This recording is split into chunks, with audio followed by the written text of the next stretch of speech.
juste de ta disponibilité et de ta soif, tu ne sortiras pas tel que tu es venu.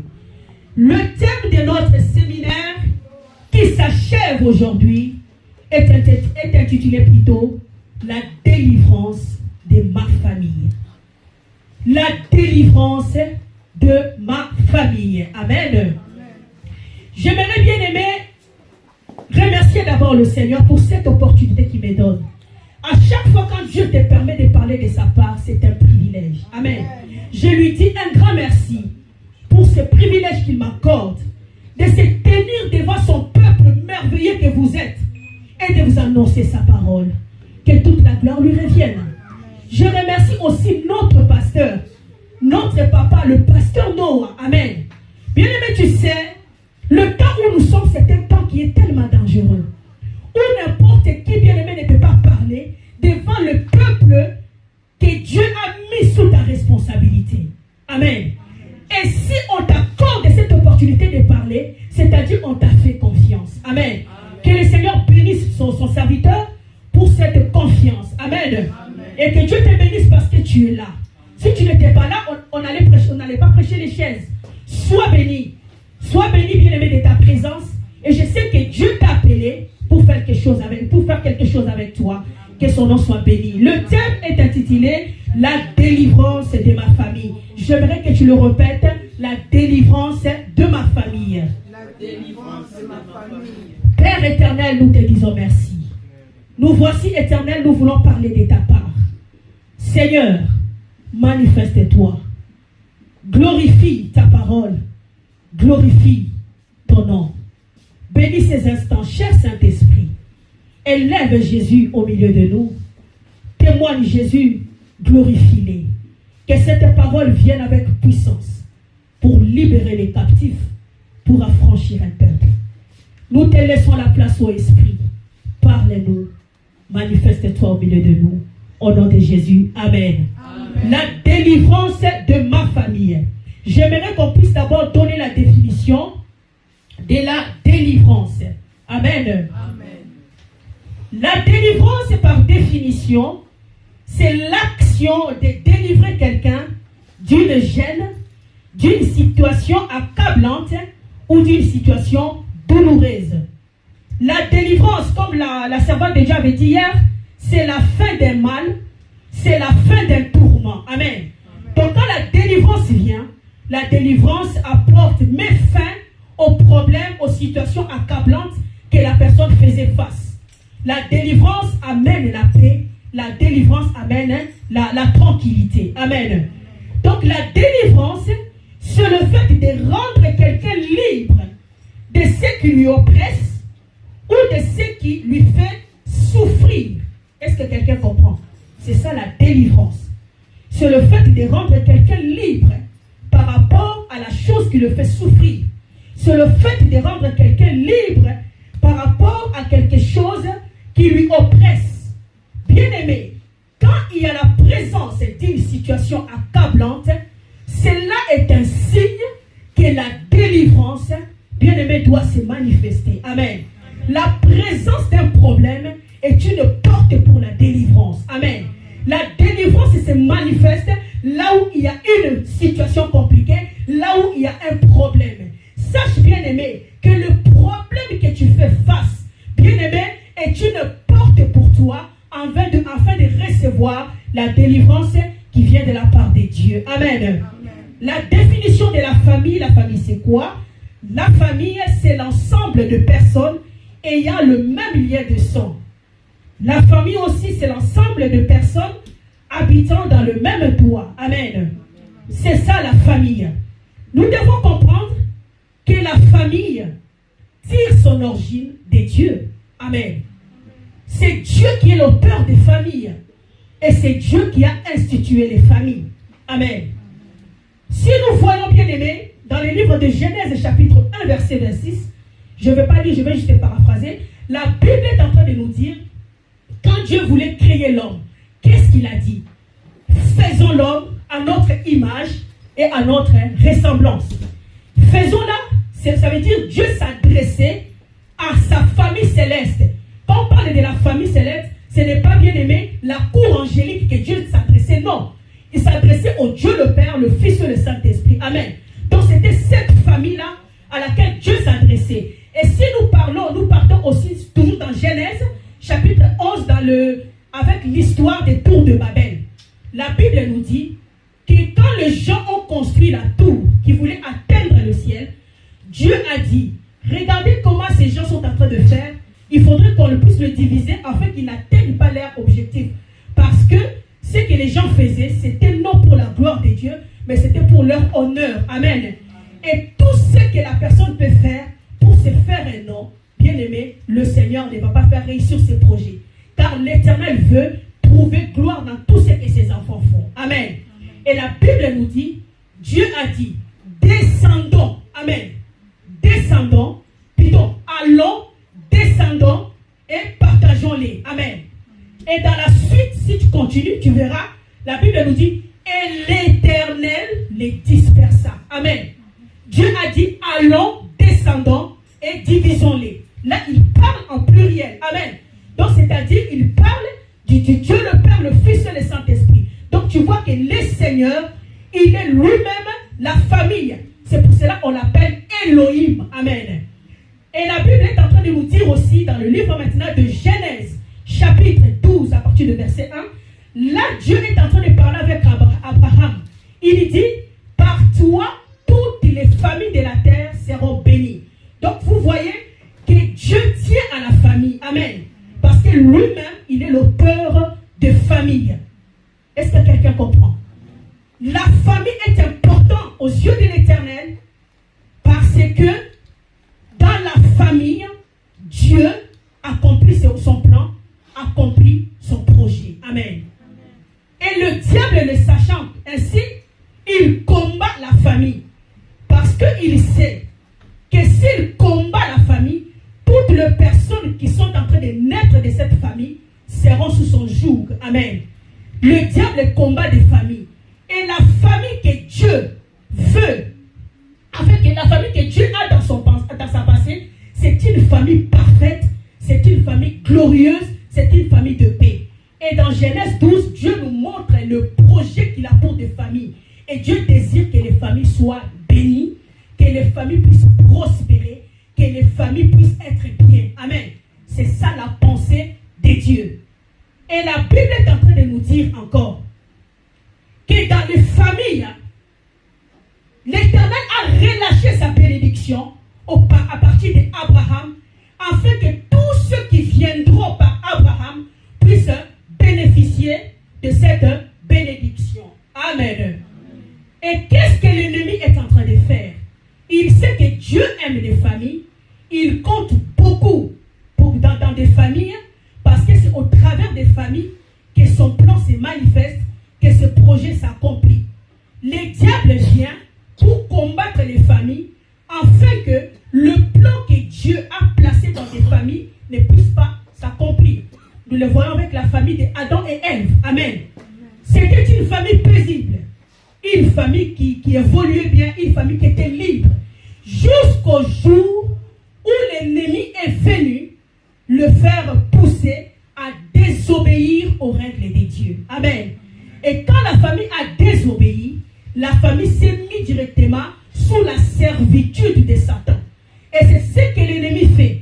Il incite des familles à désobéir aux règles que Dieu met. Amen. La famille est une institution. Il y a des règles divines qui sont dans des familles. Et si les familles marchent selon ces règles, ils vivront la bénédiction que Dieu leur avait promis. Est-ce que quelqu'un comprend? Et le diable pousse des familles à désobéir. C'est ce que nous voyons dans plusieurs familles. Tel que tu es là, bien-aimé, tu es bien-aimé, la sommation de tes parents. Au-dessus de tes parents, il y a tes arrière-parents. Il y a bien-aimé une lignée. Amen. Et dans ta lignée, il y a beaucoup qui ne connaissaient pas Dieu, peut-être. Amen. Il y a certains qui ont pu faire des choses qui n'étaient pas bien aux yeux de l'Éternel. Et ces choses ont conduit des familles dans des prisons, dans des trucs bizarres. Amen. Tout cela pour que les familles souffrent. C'est ce que le diable veut. Il pousse les gens à désobéir aux règles que Dieu a établies pour mettre ces gens pour qu'il domine sur ces personnes. Et la bonne nouvelle est ce matin, Jésus-Christ va briser ces jougs. Amen.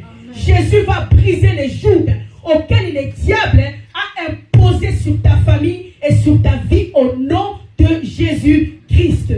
Amen. Nous avons un thème, la délivrance des familles. Il y a 3 questions que j'aimerais qu'on puisse réfléchir sur ça ce matin. Pourquoi la délivrance? Amen. Quelle est l'importance de la délivrance? Qu'est-ce que la délivrance apporte? Quel est le but de la délivrance? Amen. On a parlé de la délivrance. On a déjà entendu parler de la délivrance. À quoi sert la délivrance? Est-ce que quelqu'un est là? Si tu es là, tu peux bouger ta main. À quoi sert la délivrance?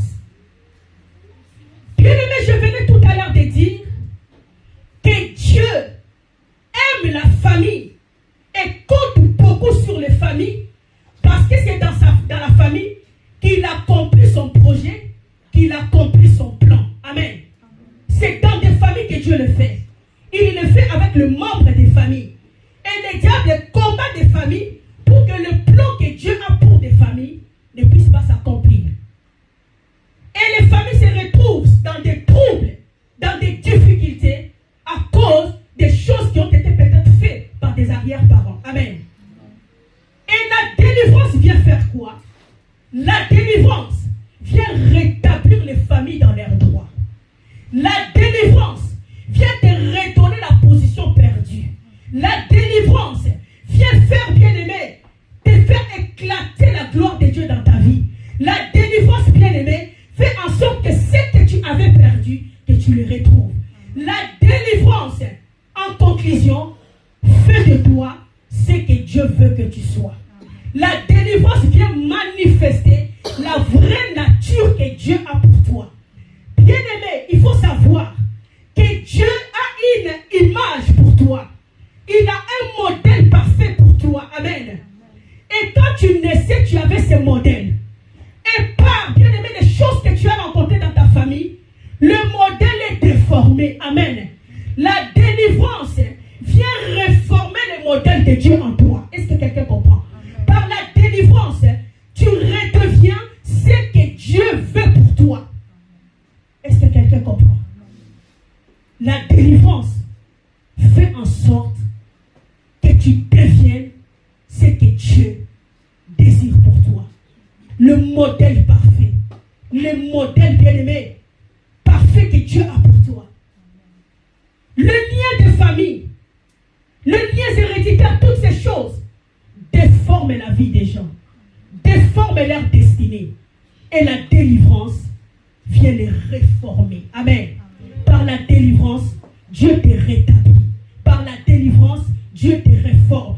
Et ce matin, tu vas retrouver, bien aimé, ta forme originale. Ce matin, tu vas retrouver ta position originale. Ce matin, ta famille va retrouver, bien aimé, son modèle original de la part du Seigneur. Si tu le crois, tu dis Amen. Amen. La délivrance est très importante. Amen. J'aimerais qu'on puisse lire. Nous sommes dans le livre des Psaumes, chapitre 7.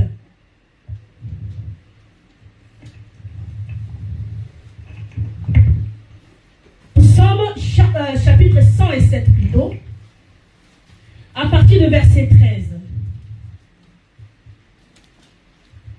J'ai lu la parole de Dieu au nom de Jésus.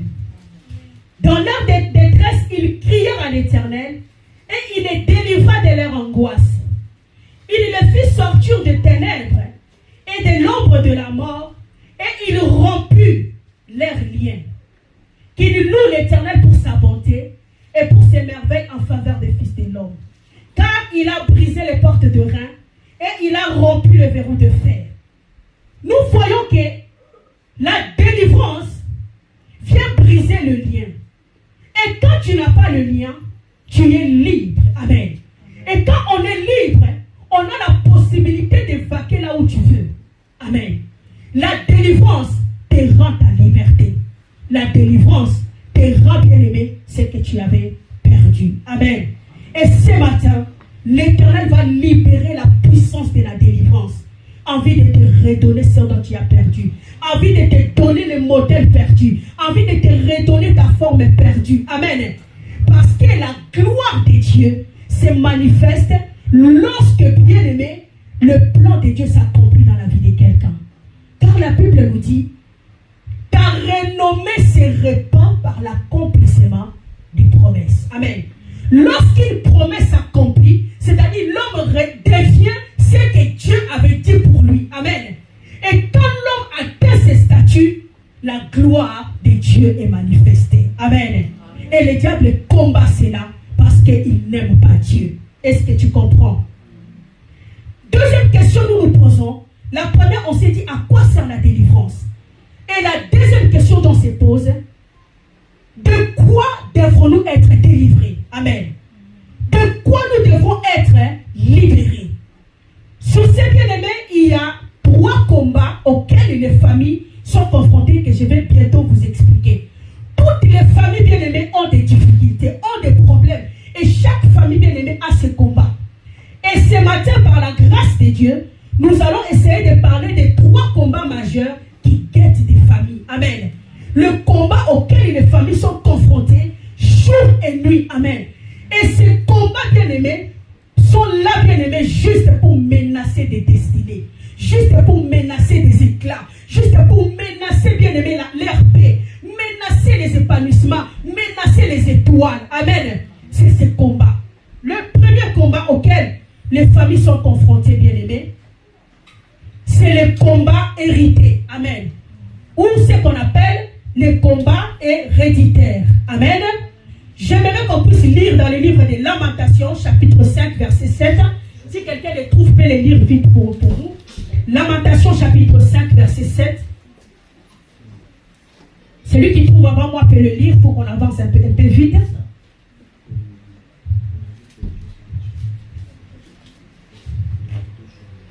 Lamentation, chapitre 5, verset 7.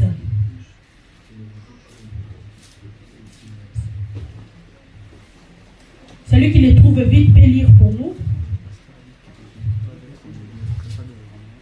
Lamentation, chapitre 5, verset 7, je lis au nom de Jésus-Christ. Nos pères ont péché, ils ne sont plus, et c'est nous qui portons la peine de leurs iniquités.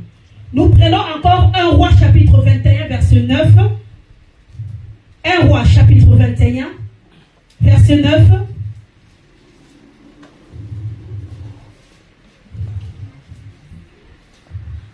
Celui qui le trouve en premier peut lire vite pour nous pour qu'on avance. 1 Roi chapitre 21.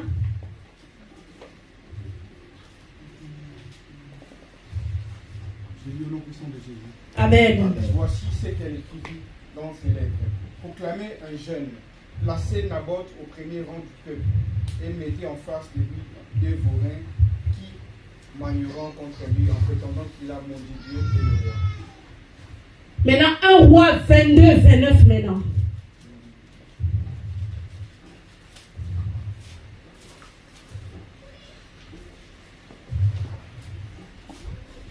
Je dis au nom puissant de Jésus.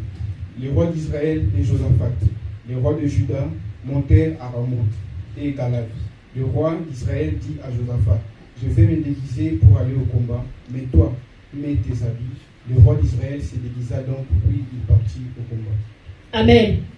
Le premier verset, c'était 1 Roi 21, 29. Je ne sais pas si c'était ça que vous avez lu, parce que chez moi, c'est écrit ainsi. Je commence par le verset 28, je lis au nom de Jésus. Et la parole de l'Éternel fut adressée à Élie le Tishbite en ce mot.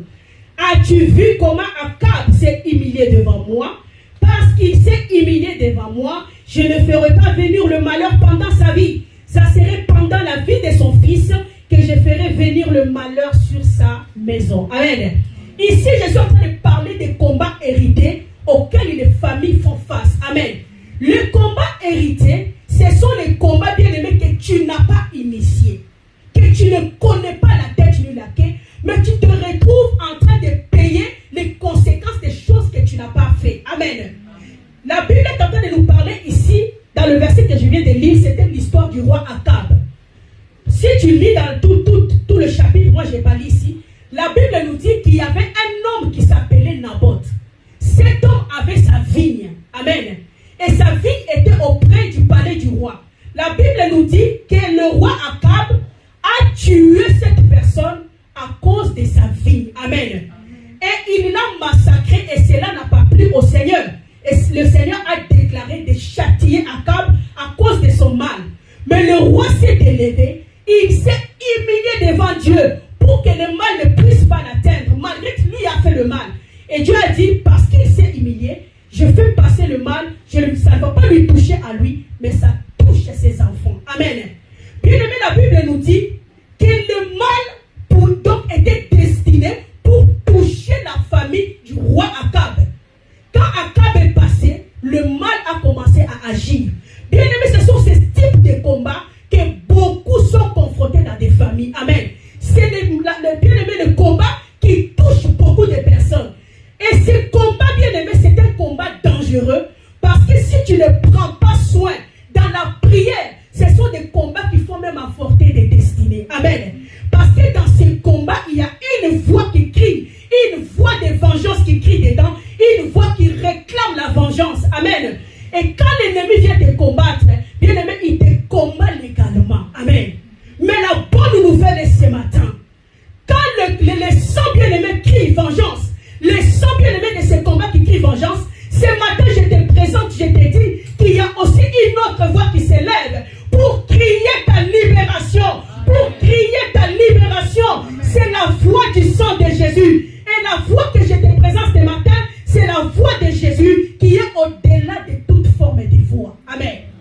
La voix de Jésus fait taire la voix du mal. Amen. Bien-aimés, ce sont des combats qui touchent des familles. Et ce matin, Dieu va te libérer de ces combats. Amen. Parce que tu n'es pas l'auteur. Tu ne connais pas la tête de ces choses. Amen. Et le deuxième combat qui touche des familles, ce sont des combats provoqués plutôt. Là, je bénis le Seigneur pour ce que la servante de Dieu avait dit hier. Les combats provoqués, ce sont des combats qu'on provoque par nos propres choix. Amen. Un mauvais choix t'engage dans des combats bien-aimés que tu ne sais pas. Amen. Quand tu fais un mauvais choix, ça t'engage dans des combats. Nous voyons avec Samson. Il a fait un mauvais choix et sa destinée a été avortée. Amen. Il n'a pas pu atteindre sa mission jusqu'à la fin. Il n'a pas pu, bien-aimé, pouvoir aller jusque là où Dieu le voulait. Il a écourté sa vie à cause des mauvais choix. Un mauvais choix que tu peux faire aujourd'hui, bien-aimé, ça peut engager ta vie dans des combats que tu ne peux pas imaginer. Amen. C'est pour cela que tu dois faire attention avec les choix que tu fais. Un combat provoqué d'aujourd'hui peut devenir un combat héréditaire de demain. Est-ce que quelqu'un comprend? C'est pour cela qu'on doit prendre la décision de se comporter bien comme la parole de Dieu nous le déclare, en vue d'éviter certains combats dans nos vies. Amen. Et le dernier type de combat que je te présente ce matin, c'est le combat des destinées. Le combat des destinées, bien-aimé, c'est un combat qui est imposé dans ta vie à cause de ta destinée. Amen. À cause de ce que tu portes, à cause de l'appel de Dieu sur ta vie, à cause que tu sois enfant de Dieu. Amen. Ces genres de combats, bien-aimés, tu ne peux pas les éviter parce que derrière ces combats se cache ta grandeur. Derrière ces combats se cache ton étoile. Si David avait fui Goliath, bien-aimé, sa renommée n'allait pas être manifestée. Amen. Les combats des destinées, on les affronte avec le Seigneur. Amen. Les combats des destinées, on les affronte avec le Seigneur. Ce matin, l'Éternel est venu pour libérer quelqu'un de ces combats. Ce matin, l'Éternel est venu pour affranchir la vie de quelqu'un. Bien-aimé, la délivrance vient manifester ta vraie valeur. La délivrance vient manifester ta vraie brillance. La délivrance vient manifester ce que tu es réellement selon la volonté de Dieu.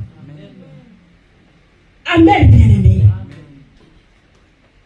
Il y a, bien-aimé, une image de Dieu pour toi. Il y a la gloire que Dieu a réservée pour toi.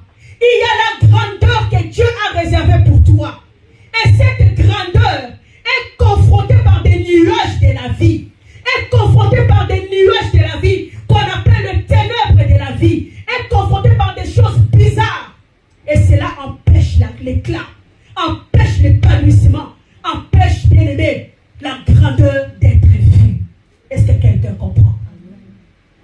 L'Éternel veut libérer son peuple. La Bible nous parle de l'histoire du peuple d'Israël.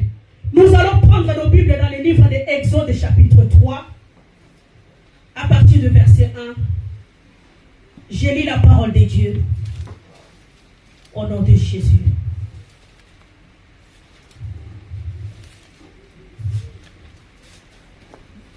Exode chapitre 3.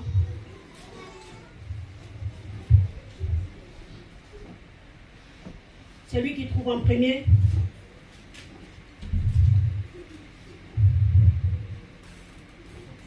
Je suis dans le livre de Exode chapitre 3. Je commence par le verset 7. Je lis la parole de Dieu au nom de Jésus. L'Éternel dit: j'ai vu la souffrance de mon peuple qui est en Égypte, et j'ai entendu les cris que lui font pousser ses oppresseurs, car je connais ses douleurs.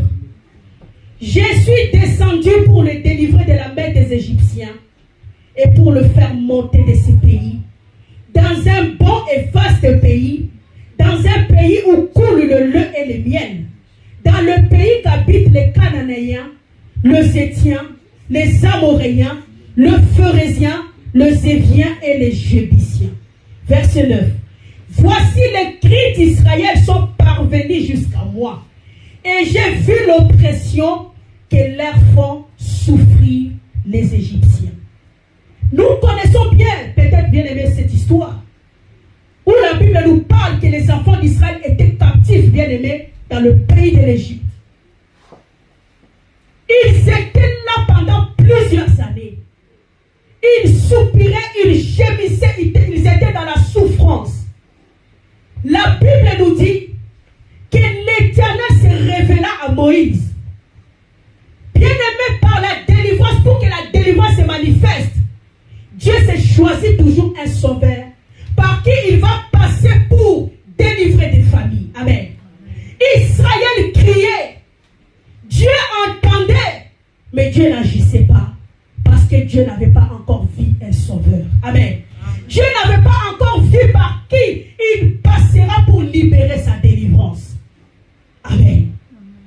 Quand l'Éternel ne trouve pas encore la personne par qui passer pour libérer, la délivrance peut tarder. Amen.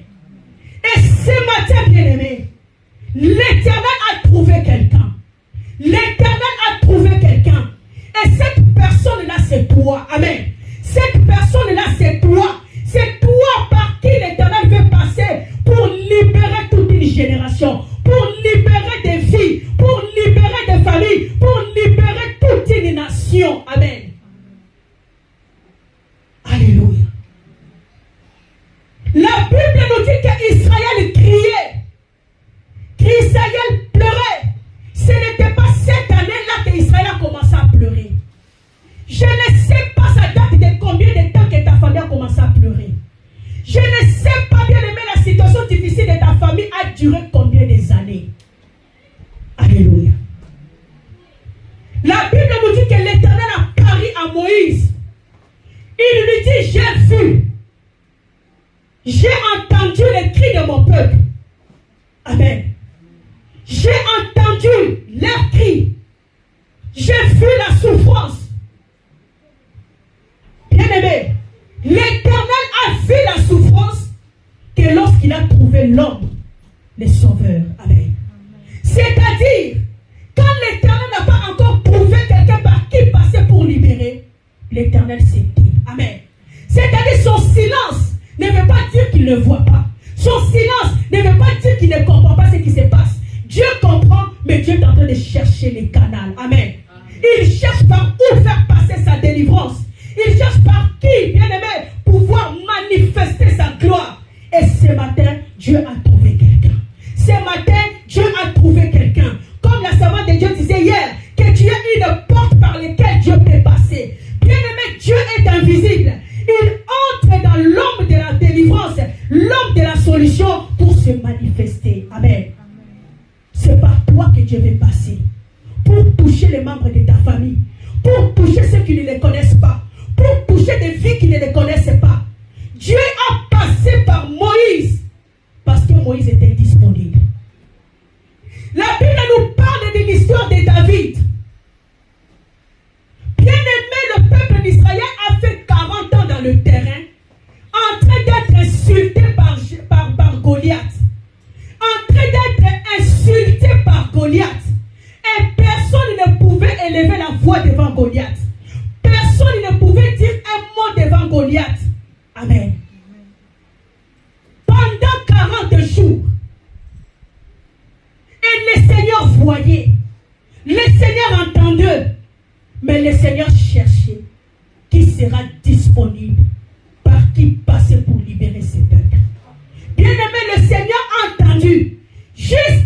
que David est venu, les choses ont commencé à changer.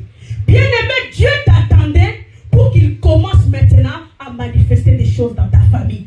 Bien-aimé, tu peux remarquer, depuis le jour où tu as cru au Seigneur, tu as commencé à te consacrer à Dieu, il y a même des choses qui commencent à changer dans la famille. Amen. Sur le plan spirituel, il y a des dégâts qui se sont estompés. Il y a peut-être des malédictions qui faisaient ronger des vies des gens qui commencent à commencer à s'estopper. Parce que ta présence est là. Amen. Parce que tu es l'homme par qui Dieu veut passer pour libérer. Et ce matin, l'Éternel t'a trouvé. Il a dit, j'ai trouvé mon serviteur David. Je l'ai oué de mon huile fraîche. Je l'ai trouvé. On ne peut pas trouver si on n'a pas cherché. Je te dis, bien-aimé, que tu es l'objet de recherche que Dieu avait commencé depuis plusieurs années. Amen. Ça fait longtemps que Dieu t'avait cherché et Dieu t'a trouvé. Alléluia. Et l'Éternel se lève ce matin, ensemble avec toi, pour libérer ta famille. Il se lève au travers de toi pour libérer ta famille. C'est pour ça que je suis venu te dire, les actes que tu poses engagent tout ce que ta famille peut poser. Tu es comme un représentant de ta famille, un représentant bien-aimé du bonheur, un représentant de la lumière. Dieu compte à ce que tu fais. Amen. Quand David est venu, la Bible nous dit que le combat qu'avait David contre Goliath, c'est un combat qui engageait tout un peuple. Amen. C'est pour cela que je suis venu te dire, tu dois bien te battre, parce que la victoire de ta famille dépend de ta bataille. La victoire de ta famille dépend des combats que tu fais. Amen. La victoire de ta famille dépend des actes que tu poses. Si la famille a été induite dans le ténèbre par les actes de quelqu'un qui avait posé, ce matin ta famille entre dans la lumière par les actes que tu vas poser. Est-ce que quelqu'un comprend? Est-ce que quelqu'un comprend? La famille est entrée dans le ténèbre à cause de quelqu'un que tu ignores et tout le monde souffre. Et ce matin Dieu cherchait par qui les choses peuvent commencer à changer dans ta famille. Et il t'a choisi. Tu es la porte de la délivrance de Dieu dans ta famille, dans ta nation, dans ton pays, dans ta maison, dans ta famille. Est-ce que quelqu'un comprend? Est-ce que quelqu'un comprend? Est-ce que quelqu'un comprend la délivrance des familles? Dieu veut sauver des familles. Dieu veut sauver des familles. Mais par où Dieu passera pour atteindre des familles? Parce que notre Dieu cherche toujours des portes pour passer. Et l'Éternel te choisit ce matin comme l'homme par qui il veut passer pour libérer des familles. Comme l'homme par qui il veut passer pour briser le cycle de la malédiction de ta famille. Amen. Il y a un cycle, bien-aimé. Il y a un schéma, bien-aimé, que si tu as les yeux spirituels, tu peux voir des choses répétitives qui s'accomplissent dans ta famille. Et ce matin, Dieu veut mettre fin à ça. Par toi, la lumière va rentrer. Tu es comme la source.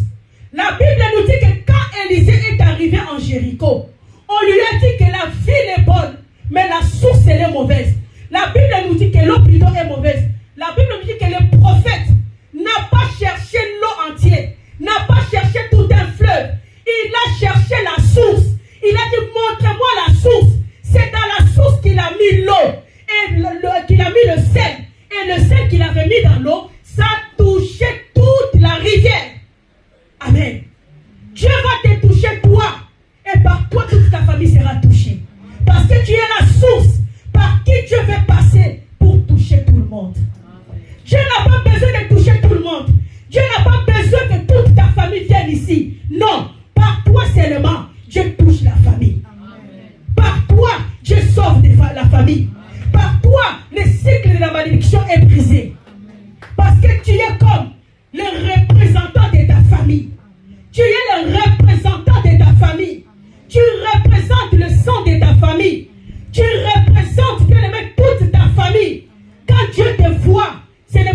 qu'il voit. Il voit toute une génération derrière toi. Est-ce que quelqu'un comprend? Quand David s'approchait sur le terrain, il ne s'approchait pas devant Goliath comme un simple David, mais il venait comme l'armée d'Israël. Goliath représentait l'armée des Philistins et David représentait l'armée d'Israël. Amen. C'est pour cela que tu dois faire très attention aux actes que tu poses. Les actes que tu poses changeront le cours de la vie de ta famille, changeront le cours de la vie de ta famille, toucheront des destinées avant toi-même, après toi. Est-ce que quelqu'un comprend? Est-ce que quelqu'un comprend? David est venu et les choses ont changé. Les Goliath insultaient. Goliath faisait souffrir. Goliath, ça peut être une maladie.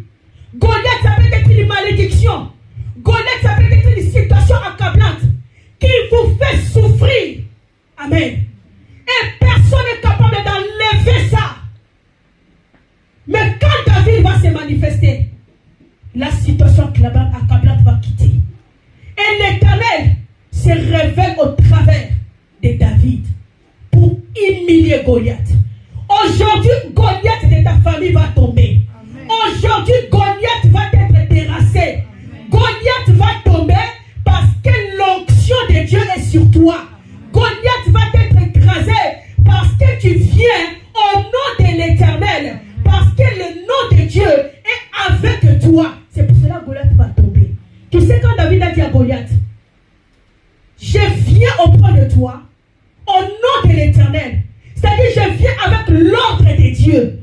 Je viens avec le mandat de Dieu. Donc ce que je fais, je suis mandaté à le faire pour te faire tomber. Est-ce que quelqu'un comprend? Tu n'agis pas, bien-aimé, par toi-même, mais tu agis par l'ordre de Dieu. Le combat héréditaire est là. Le combat provoqué est là. Le combat de destinée est là. La famille continue à gémir. Où est la délivrance? Aujourd'hui, la délivrance est là. La délivrance de ta famille, ça passe par toi. Amen. Est-ce que quelqu'un comprend? L'Éternel s'élève pour mettre fin. Pour mettre fin au combat qui t'ont fait souffrir. Je suis venu te dire, le cri que tu as poussé, le cri que tu as poussé devant le Seigneur a entendu. Qu'est-ce que le Seigneur dit? J'ai entendu le cri de mon peuple. J'ai entendu leur cri. Bien-aimé, Dieu écoutait, mais Dieu n'avait pas encore entendu. Dieu peut écouter, mais lorsqu'il entend, amen, l'entendement pousse à Dieu de se manifester. Amen. Dieu a entendu et il a réagi. Amen. Il a dit, les cris sont parvenus jusqu'à moi. Maintenant, je descends et j'agis. Amen. Ce matin, ce n'est pas que tu vas crier, mais Dieu vient exaucer les cris que tu avais criés, ça fait longtemps.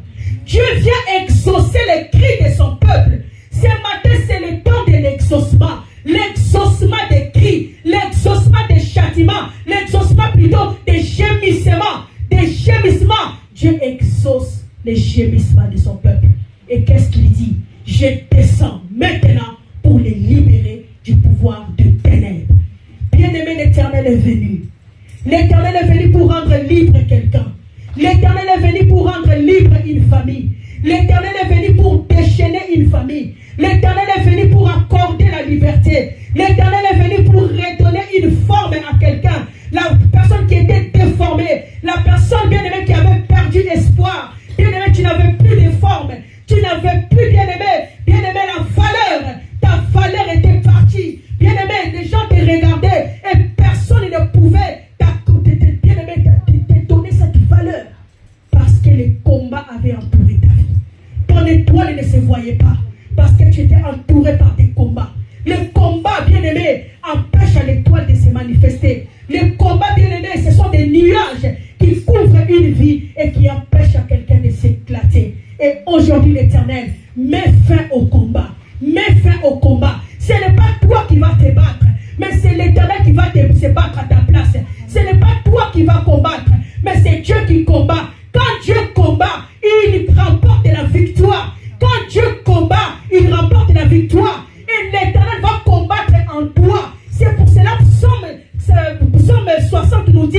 avec l'Éternel, nous ferons des exploits et il écrasera nos ennemis. Avec l'Éternel, nous ferons des exploits et il écrasera nos ennemis. C'est-à-dire les exploits que nous faisons avec l'Éternel, c'est lorsque nos ennemis sont écrasés. Quand Dieu écrase les ennemis, c'est ça qu'on appelle l'exploit. Le combat est de Dieu, mais la victoire t'appartient. Le combat est de Dieu, mais la victoire est à toi. Dieu combat, mais il te donne la victoire. Dieu se bat, il te donne la victoire. Toi, tu n'as pas à se battre. Toi, tu es là que pour recevoir la victoire que Dieu te donne. Amen. Amen. Avec Dieu, nous ferons des exploits. C'est-à-dire, quand il s'agit de se battre, Dieu se bat seul. Mais quand il s'agit de se réjouir des exploits, il te joint à sa victoire. Amen. Est-ce que quelqu'un comprend? Se battre à côté de Dieu, c'est ce qui fait, bien aimé, que tu remportes les exploits. Ce matin, Dieu s'élève pour se battre avec toi afin de te donner la délivrance, afin d'établir sa délivrance dans la famille. Bien aimé, ta famille a besoin d'être libérée, a besoin d'être délivrée, parce que Dieu veut que ta famille aille bien. Dieu veut que tu sois cette personne qu'il a dans sa pensée pour toi. Cet homme est parfait, cet homme est brillant, cet homme qui a accompli, bien aimé, sa destinée, ce projet. Cet homme est nouveau. C'est cet homme que Dieu veut pour toi. Et ce matin, cet homme est manifesté et sera manifesté bientôt par la prière que nous allons faire. Amen. Est-ce que tu peux t'élever là où on est? Lèvons-nous là où nous sommes. Nous allons prier.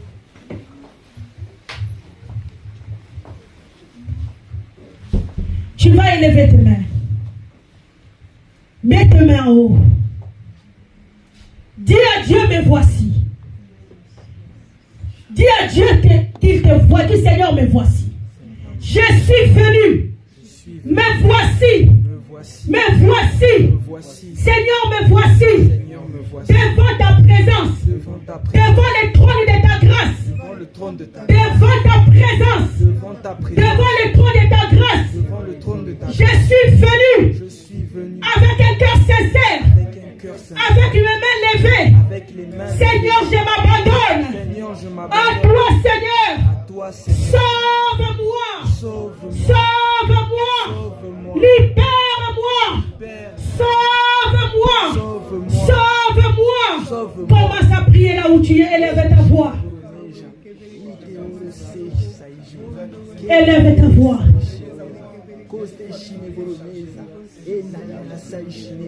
Sauve-moi, Seigneur. Sauve-moi, Seigneur mon Dieu. Sauve-moi, Jésus. Sauve-moi, Seigneur mon Dieu. Je veux que tu puisses me sauver.